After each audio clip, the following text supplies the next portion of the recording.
E o petismo avança com a única arma que eles têm, que foi a única arma que funcionou nesses últimos anos para eles voltarem a amealhar a popularidade, que é isso aí, tá? Haddad disse que tarifa zero no transporte público deve ser bandeira de Lula em 2026. Então o que o Haddad, depois de oferecer botijão de gás gratuito para as pessoas, energia elétrica gratuita, depois de não, tome dinheiro, o que ele está oferecendo agora é transporte gratuito para as pessoas. O Brasil está indo para um colapso nas contas públicas. O Brasil está indo para uma situação em que a arrecadação nossa de impostos será menor do que os gastos obrigatórios. Um cenário que ele é assustador. E assim, né, contrair dívida para pagar gasto obrigatório no próprio... Mas você já, né, já foi pro buraco. E ainda assim a preocupação é aumentar os gastos com operações populistas. E assim, você começa, você deu o auxílio, você deu o benefício populista, você não consegue tirar. Então o BPC quando surgiu era uma merreca. Hoje o BPC está subindo anualmente no orçamento federal na casa dos 50, 60 bi. Ano passado acho que o BPC aumentou 50 bi, só ano passado. Aí, o Bolsa Família, não, é uma política, né? Quando veio, né, teve o salto lá na pandemia e ele continua aumentando. E você fica com as políticas assistenciais que nunca terminam. Foi dado o gás, vai tirar o gás lá na frente. Foi dado energia elétrica, vai tirar agora isso lá na frente. E é o que o governo do PT está fazendo. O governo do PT está criando um sistema de transferência de renda do brasileiro que trabalha e produz para um brasileiro pouco produtivo, que vai ser muito difícil desmontar, que tem apoio desse centrão vagabundo e que vai nos levar à bancarrota e está nos levando à bancarrota. A bancarrota não só do ponto de vista das contas públicas, que a gente já conhece, já está vendo, o arcabouço desse mesmo Haddad está levando a gente pro buraco, mas está levando para uma bancarrota moral.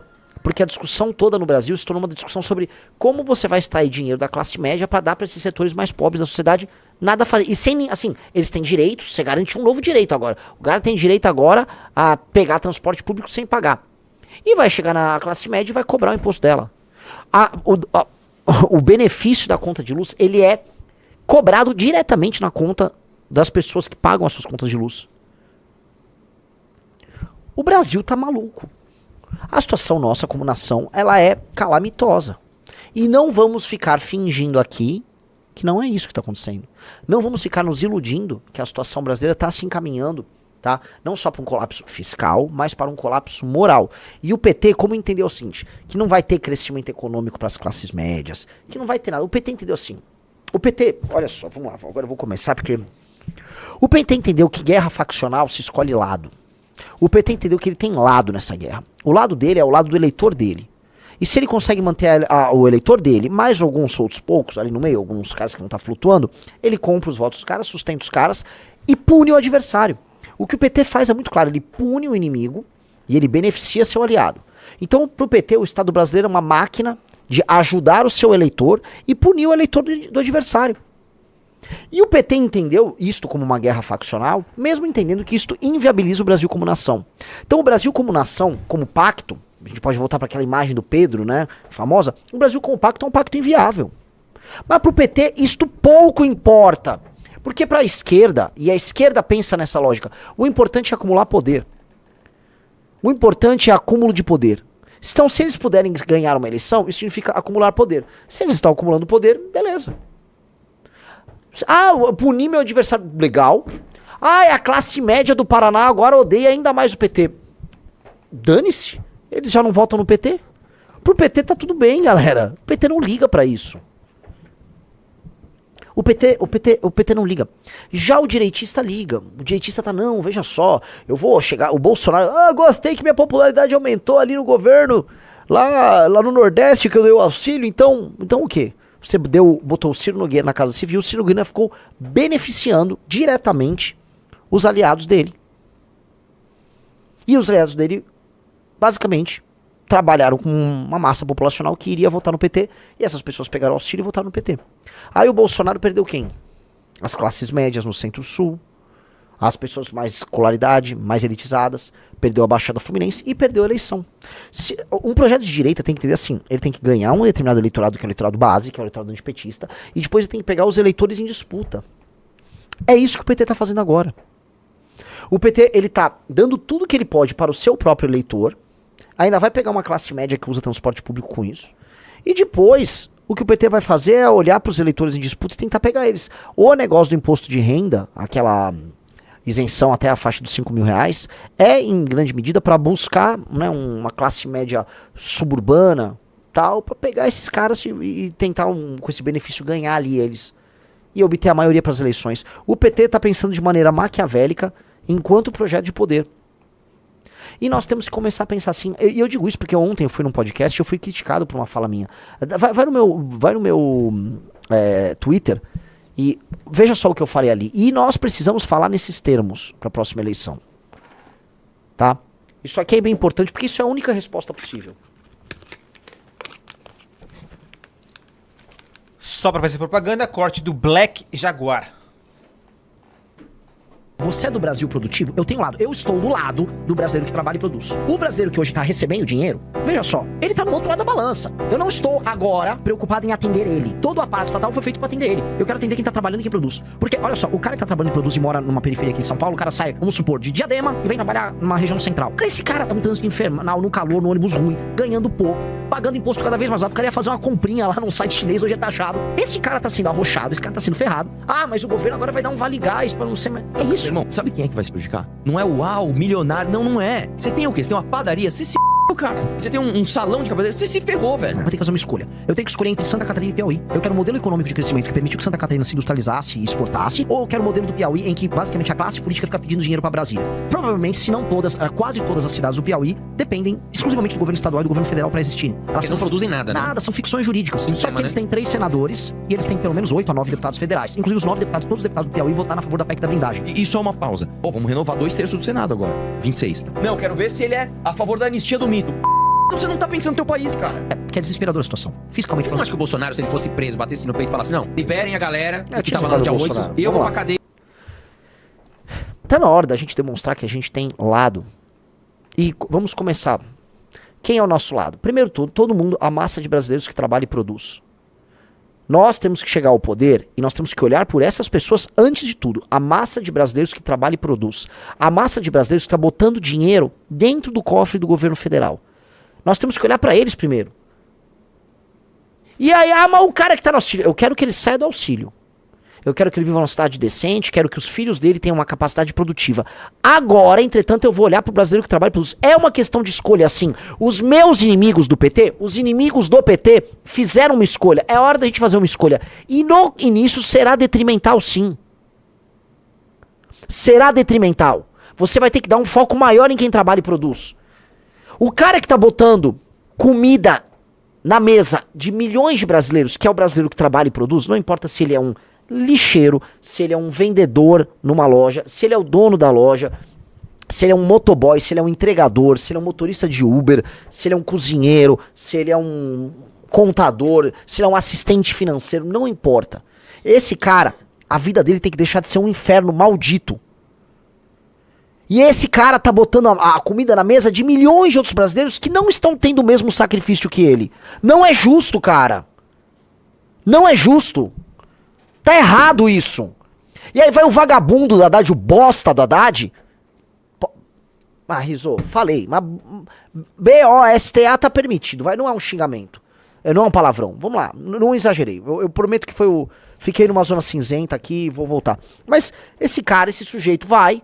propõe, que legal, mais uma vitória. Então, deixa eu entender. Economicamente, o ministro da Fazenda no Brasil tá propondo vale gás, tá propondo transporte gratuito para todo mundo no transporte público e energia elétrica gratuita. Ai, que gostoso. E aí, pro resto da população, imposto. Que gostoso. Só que entenda, numa questão de uma guerra faccional, porque o Brasil vive uma guerra faccional, o PT tá jogando direitinho. O PT tá jogando fino da bola. E vão. Se nós não conseguimos levantar um exército para enfrentar esses caras, do ponto de vista eleitoral, eles vão ganhar a eleição, mesmo estando mortos no começo do ano, davam o PT como morto. O que o PT fez? A estratégia clássica de sair convencendo o próprio eleitor, comprando o próprio eleitor. Eles voltaram pro modelo antigo, esconder a Janja, quase vocês não ouvem falar da Janja.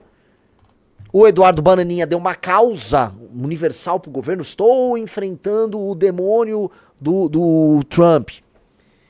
E mesmo com o governo quebrado, estão aí distribuindo benesse. Tome benesse, tome benesse. É isso?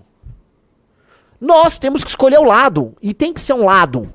Porque o outro lado acha que é detrimental. Se você perguntar pra um cara da lógica assistencial, ele acha que tem que dar tudo pra ele. Dá pra mim, me dê papai. Eu quero. Nós temos que escolher. E essa é uma escolha, vamos colocar aqui, de foco e de país. Cara, eu quero entender a mente de um cara que sai pra trabalhar aqui em São Paulo pra ganhar R$2.500 e sai lá do final da periferia, cruza a cidade, volta, bairro ruim, paisagem feia, cidade suja, cidade feia, insegurança, risco de ser assaltado, e aí ele bota comida na mesa dos filhos dele. Esse cara, pelo amor de Deus, gente, esse cara é um herói. Esse cara é um herói. Esse cara, ninguém tá olhando por esse cara. E o cara que contrata ele, outro herói. Aí tá lá o Haddad falando, não, mas olha só, fica tranquilo que agora vai ter luz de graça pra quem já tá produzindo pouco. Não dá, cara. Mas eles estão vencendo a guerra faccional, porque eles entenderam que é uma guerra. Nosso campo não entende que é uma guerra. O nosso campo, na verdade, não entende nada. Nosso campo sequer entendeu o que está em disputa. O que está em disputa é a inviabilização do Brasil como pacto e a inviabilização do Brasil como Estado.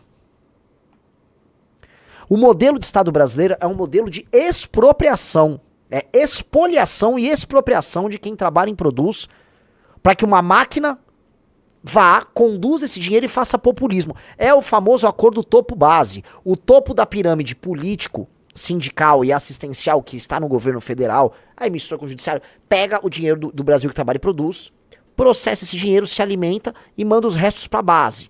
O meio paga a conta. E mais, no meio eu vou incluir inclusive o empresariado brasileiro.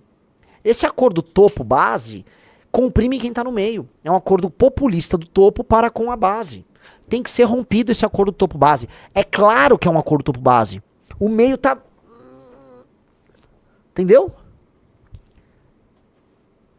E como é que você vai arrancar? Como é que vai chegar o próximo presidente e vai arrancar essas benesses? Pois eu já tô avisando.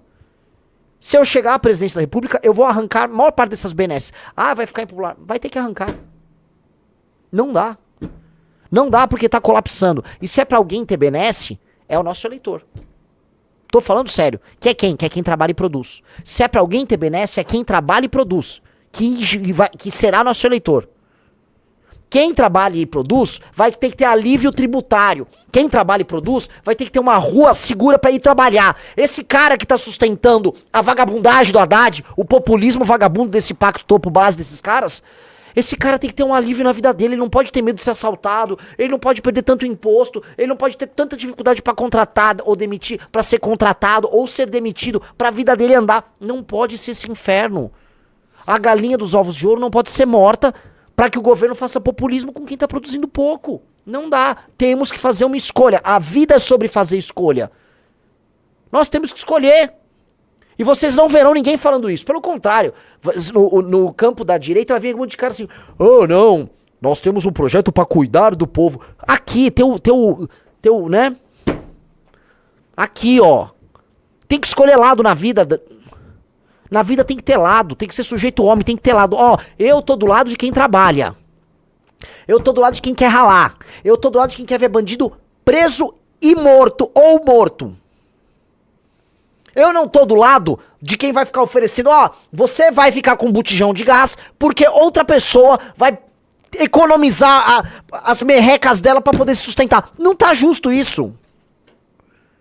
Não tá de pé isso. Vocês, seu Haddad, seu salafrário, vocês estão destruindo o Pacto Federativo. Anota o que você tá fazendo. As pessoas vão começar a se odiar no Brasil de maneira irremediável. Vocês estão construindo seus salafrários, seus ordinários. Canalhas e vagabundos. Vocês estão programando uma guerra política no Brasil. Uma guerra federativa. Vocês estão inviabilizando o Brasil como uma possibilidade de uma nação grande. Seus malditos. Isso aí que vocês estão vendo é uma destruição do pacto, porque não dá pra uma galera carregar todo o peso nas costas e outra ficar só recebendo, sem nenhum dever, que é a discussão que a gente teve sobre a favela. É aquela discussão que a gente tava aqui ontem, né? Que veio o Intercept, ai meu Deus, mas ninguém olha pra eles. Deram uma casa pra esses caras, fizeram 11 casas pra invasores que subiram uma calçada, construíram uma casa ilegal, O Estado foi, deu casa pra eles e eles refavelizaram a casa. Ah, mas tem que ver. Não, não tem que ver. Eles têm que cumprir a lei. Já ganharam uma casa. O que mais eles querem? Nunca tem dever? É só direito, direito, direito, direito. Agora quem tem dever é a pessoa que pagou imposto pra construir a casa deles. Esse tem dever, né? Ah, e se não pagar o imposto? Foi a prefeitura de Diadema construiu. Então o pequeno empresário de Diadema, veja só. Olha que ficção maluca. O cara dono de um boteco em Diadema, que tem que pagar o IPTU do lugar, os impostos municipais. Se aquele cara botar, o dono do boteco, uma mesa na calçada e não tiver na métrica permitida pra prefeitura, vai vir um fiscal vagabundo, um canalha, e vai multar ele. Canetou e mete-lhe multa. A multa que ele teve que pagar por botar uma mesa na calçada pra alguém consumir, vai direto pro cofre da prefeitura, e aí vai fazer o quê? Dentre eles, a casa pra um cara que invadiu uma calçada. Aí foi feita a casa, aí depois ele reconstrói a favela, invadindo a calçada novamente. E se você reclama, você é preconceituoso. É um país em que alguns têm direitos, e só direitos, nenhum dever, e outros só têm dever, mas não tem nenhum direito. Que gostoso. E não tem direito mesmo. Porque se esse cara, o dono do boteco em Diadema, acende a classe média, né? Ele e a esposa dele tiram uma renda aí de 6, 7, 8 pau. Tem gente que fala, nossa, é dinheiro. Isso não é dinheiro, isso é dinheiro de pinga. Dinheiro de pinga. Essa pessoa vive mal. Ele vai ter que ir num médico, vai ter que pagar pra ir num médico, vai ter que pagar pra vários serviços que supostamente a Constituição Cidadã de 88 garante. Garante aqui. Garante aqui. Garante nada. É uma ficção. Aí esse cara tem que ralar de trabalhar todos os dias, fica esfolado. Aí, vamos lá, vou voltar pro caso do boteco. Aí lá no boteco dele, né, ele tem que contratar os funcionários. Aí já vai vir um vagabundo de esquerda, né, um pilantra, eu sou comunista, não, mas e a escala 6x1? Vai chegar pro dono do boteco, e a escala 6x1, seu explorador? Um bosta, vai vir um bosta de um vagabundo apontar o dedo pra esse dono do boteco. Não, esse é um explorador, dono dos meios de produção, de entrega de cervejas em garrafas. Essa é a ficção, Brasil. Isso é uma ficção, meus amigos. Isso é uma ficção insana. Uma ficção absolutamente insana. E essa ficção tem que acabar. O presidente da República... Assim, o Bolsonaro, quando chegou lá, ele chegou lá assim... eu sou filho dessa revolução, então eu vou cuidar do Brasil. Ele nem sabia o que ele estava fazendo. Mas essa não é uma live pra ficar falando do Bolsonaro. O Bolsonaro acabou. O Bolsonaro já era. A questão é, o que um presidente antipetista tem que fazer quando chegar ao poder? Se ele chegou ao poder, significa que ele teve 50% mais um dos votos, certo, Riso? Certo. Ele tem que honrar esses caras. Ele tem que honrar, porque foi o Brasil produtivo que votou nele. Então ele tem que honrar esse Brasil produtivo. E esse Brasil produtivo quer segurança, ele quer pagar menos imposto, e ele quer ver a vida dele melhorar economicamente. Então, vamos olhar pra isso. Feito isso e fez uma reforma no Estado, nos parasitas da máquina estatal, reduziu os gastos, vai reduzir os juros, esse cara vai poder contrair dívida pagando juros menor, aí vai ter mais investimento no Brasil e tal, a vida começa a andar com esse cara produz mais, aí eu vou olhar pro Brasil improdutivo, vamos lá, outro lado, emprego, educação pra caramba, infraestrutura, tá? E o desmame desse monte de coisa, um monte de auxílio que foi construído. Um aparato no Brasil que não funciona. Reforma administrativa. Agora, cara, a gente tem que chegar lá e garantir os 50% mais um. O 50% mais um, que é o 50% mais um que elegeu esse presidente da República, ele tem que ser honrado e garantido. Esse cara tem que estar feliz. E essa é uma lição tão óbvia de ciência política. O Trump chegou lá, ele entendeu que ele ganhou com o eleitor branco, lá de classe média americano, e com a galera dos tais swing states, os estados que estão se desindustrializando, estão percebendo uma mudança no padrão de vida. O Trump, ok, eu ganhei, Pensilvânia, esses estados aí. Beleza. Ele olhou esses estados e ele falou, bom, é pra taxar? Pra esses caras sentirem que eles falam. Ele atendeu, e ele vai atender. Não sei se vai funcionar. Saiu um artigo do Curtis Yarvin agora, né, bem negativo sobre o cenário do futuro do movimento MAGA. Mas o Trump tá tentando avisar, meu eleitor, tô entregando o que você queria. Nós temos que chegar lá e fazer isso. Porque os nossos inimigos fazem. Eu preciso refalar, os nossos inimigos fazem. O PT, quem votou no PT, Riso? Uma classe mais pobre, dependente de Bolsa Família no Nordeste. E aí você soma os funcionários públicos, okay, uma classe média de esquerda que tem, urbana, tal, é isso, né? Ele tá entregando Tudo que esses caras querem. Pra Sim. classe média urbana, olha, tem um filme agora da Fernanda Torres, ganhou o Oscar, nossa, que legal. Entendeu? Aí vai lá, soberania, cachorro caramelo, ele entrega narrativa pra esse cara. Le Rouanet. Pro funcionário público, Le Rouanet também, pro funcionário público, né, deixa as mamatas rolar. E pro cara mais pobre, toma, o que vocês quiserem, toma, dinheiro de helicóptero, vai jogando dinheiro. E pra nós, que somos adversários, o que ele jogou pra classe média que trabalha e produz no Brasil? Imposto. Imposto. Ele puniu. Gente, é tão óbvio, ele puniu. Ele não esconde o jogo. Ele vai falar que nós somos fascistas. No fundo, ele acha que a gente tem que ser punido, a gente tem que ser expropriado. Curtiu esse vídeo? Então deixa o like e comenta aqui embaixo o que você achou. Quero muito saber sua opinião.